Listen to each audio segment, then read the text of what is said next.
বন্ধুগণ নমস্কার। প্রথমে আপনাদের করবো আপনারা আমার চ্যানেলটি সাবস্ক্রাইব করে ভিডিওটি লাইক ও শেয়ার করবেন। মধ্যপ্রাচ্যে এখন যে তৎপরতা এবং যে ঘটনাগুলো ঘটছে সেটা আমি আপনাদেরকে খুব ছোট ছোট পয়েন্ট ওয়াইজ একটু বলার চেষ্টা করছি। ঘটনাগুলোকে আমি ট্র্যাক করছিলাম আজকে বিভিন্ন চ্যানেল এবং সোশ্যাল মিডিয়াতে, সেখান থেকে যে তথ্যগুলো পেয়েছি।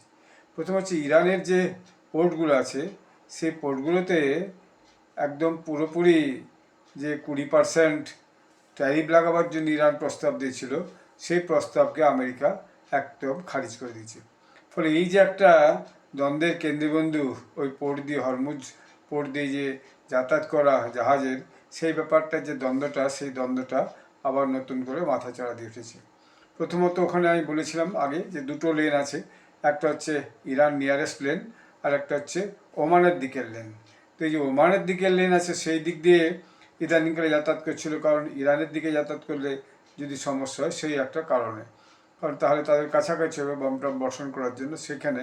কিন্তু দেখা যাচ্ছে আইআরজিসি যে নেভি, তারা ওমান উপকূল দিয়ে যেগুলো যাচ্ছিল সেগুলোতেও কিন্তু তারা বম বর্ষণ করেছে।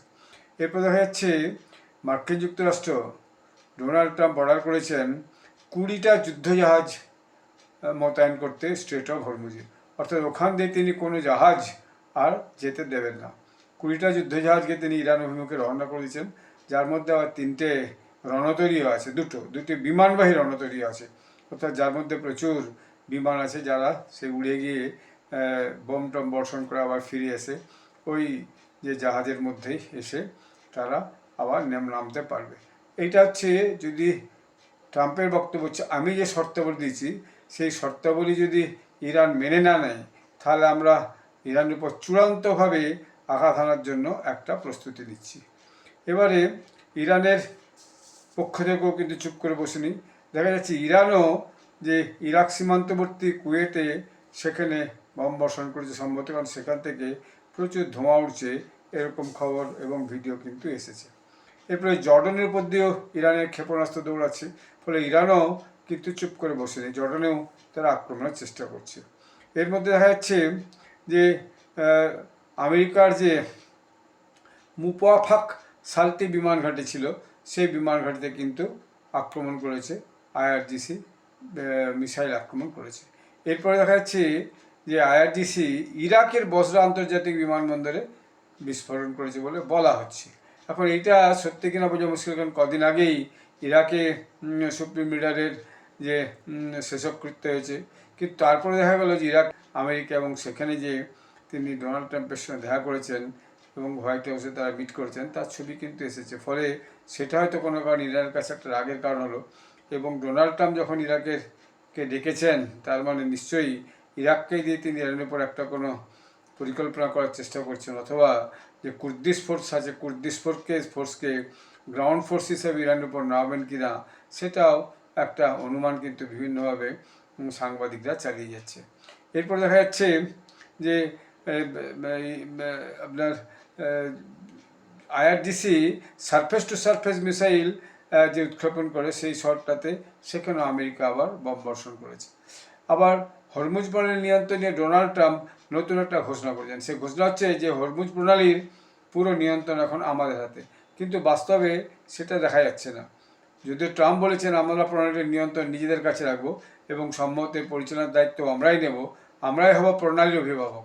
তার মানে তিনি আগামী দিনে ওই হরমুজ প্রণালীকে দখল নিয়ে ইরান যে ট্যাক্স চাপানোর চেষ্টা করছিল বা প্রস্তাব রেখেছিল, হয়তো দেখা যাবে আমেরিকা নিজে আবার ট্যাক্স চাপা উল্টে, ফলে ইরানের কাছ থেকে তেল নেওয়ার জন্য যে চাইনিজ জাহাজ আছে বা অন্যান্য জাহাজ আছে তাদের উপরে কিন্তু ট্যাক্স আছে। অর্থাৎ হরমুজ প্রণালীর মালিকানা কার থাকবে, কার হাতে থাকবে, সেটা নিয়েই একটা যুদ্ধ, মানে ইস্যুকে নিয়ে দুই যুদ্ধটা কিন্তু আরও টান উত্তেজনা পেয়েছে।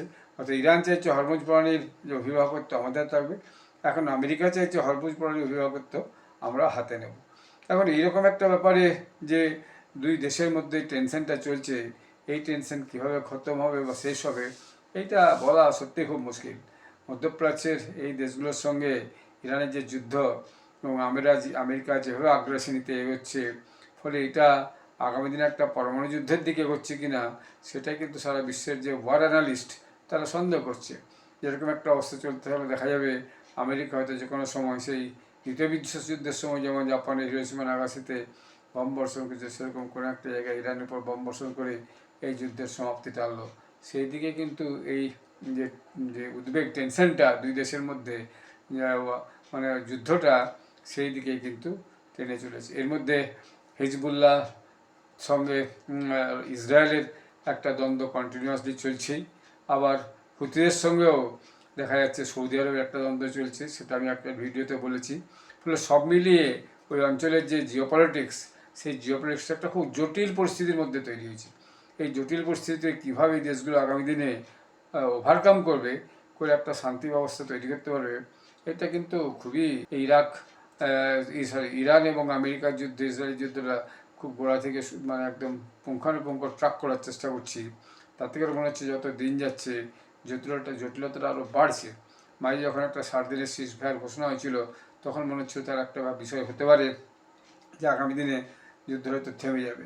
কিন্তু একটা বিষয় দেখা যাচ্ছে যে ইরানও কিন্তু তাদের একটা অদম্য জেদ নিয়ে বসে আছে, অর্থাৎ তাদের স্বাধীন দেশে আক্রমণ হয়েছে, তারা সহজে আমেরিকা এবং ইসরায়েলকে ছাড়বে। এবং আমেরিকার যে বন্ধু দেশ, মধ্যপ্রাচ্যের এই যে দেশগুলো, তৈল সমৃদ্ধ দেশগুলো, সৌদি আরব, ইরাক, ইরান ও কাতার, এদিকে এদের উপর যেভাবে আক্রমণ করছে, ফলে যুদ্ধটা ক্রমশ একটা ভয়ানক জটিল বৃত্তের মধ্যে পৌঁছে যাচ্ছে। সবাই তার মতো অঙ্ক করছে, লাভের অঙ্ক করছে, ক্ষতির অঙ্ক করছে, তেল কার কত আছে, কীভাবে কোন দিক দিয়ে নিজে বিক্রি করবে, সেই অঙ্কের মধ্যে আছে। তো এরকম একটা পরিস্থিতিতে সারা বিশ্ব এখন একটা ভলাটাইল কন্ডিশনের মধ্যে চলছে।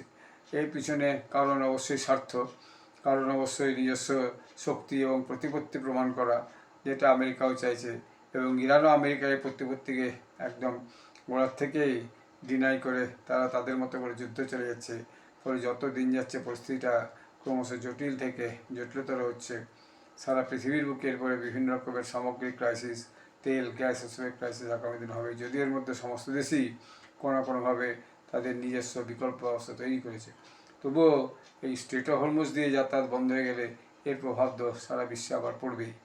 এর মধ্যে দেখা যাচ্ছে ভারতের নাবিককে জাহাজ যে আক্রমণ করে ভারতের নাবিক মারার জন্য, যে ইরানি রাষ্ট্রদূতকে জাহাজের এই ভারতের নাবিক মারার জন্য ভারতীয় যে পররাষ্ট্র মন্ত্রকের আজকে দিল্লিতে ডেকেছিল, তাদের সঙ্গে কী কথাবার্তা সেটা এখন জানা যায়নি।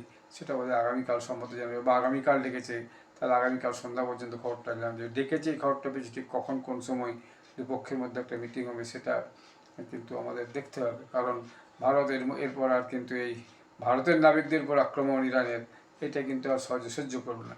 এবং ইরানে যে সমস্ত ঘটনা ঘটছে দেখা যাচ্ছে, সেখানে আমেরিকা এবং ইসরায়েলের যে জাতীয় পতাকার সঙ্গে ভারতের জাতীয় পতাকা জুড়ে দিয়েও রাস্তার উপরে তাদেরকে আগুন জ্বালিয়ে দিচ্ছে। এটাও এই সমস্ত ছবি ভিডিও ঘুরছে সোশ্যাল মিডিয়াতে।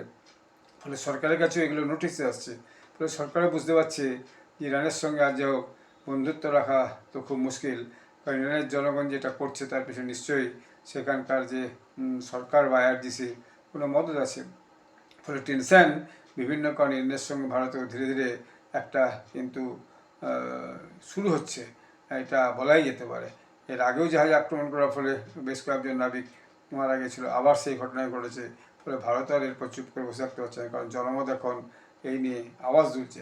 ফলে সরকারের পক্ষে চুপচাপ বসে থাকে এরপরে খুব মুশকিল হচ্ছে। ফলে যার জন্য ইরানের যে অ্যাম্বাসি আছে দিল্লিতে, তার যে মুখপাত্র বা তার যে অফিসার, তাকে ডেকে এই ব্যাপারটা নিয়ে ভারত সরকার প্রতিবাদ দর্জ করবে, এরকম একটা বিষয় বোঝাই যাচ্ছে। কী হলো আগামী সময় কী হবে সেই খবরটা জানলে পরে আমি আপনাদেরকে জানাবো। আপনারা সবাই ভালো থাকবেন, ধন্যবাদ।